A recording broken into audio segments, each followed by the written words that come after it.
கிரகங்களினால் ஏற்படக்கூடிய ஏற்றத்தாழ்வை பத்தி நாம நிச்சயமாக நம்புறோம், ஏத்துக்கிறோம்.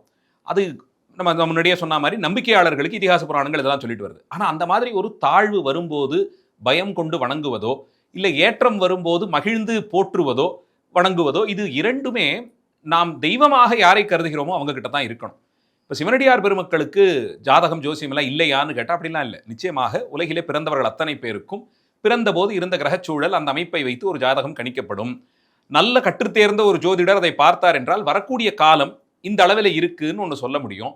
ஆனால் அவருக்குமே கூட முன்வினை பயனெல்லாம் அறிந்திருப்பதற்கு வாய்ப்புகள் இல்லை. அப்போ அதனுடைய துல்லியத்தன்மை கொஞ்சம் கொஞ்சம் குறையத்தான் செய்யும். அதனால் அவ்வளவு தூரத்துக்கு துல்லியமாக சொல்லும் அளவிற்கெல்லாம் பெரிய பண்டிதர்கள் இந்திய சூழலில் இருப்பதாக தெரியல.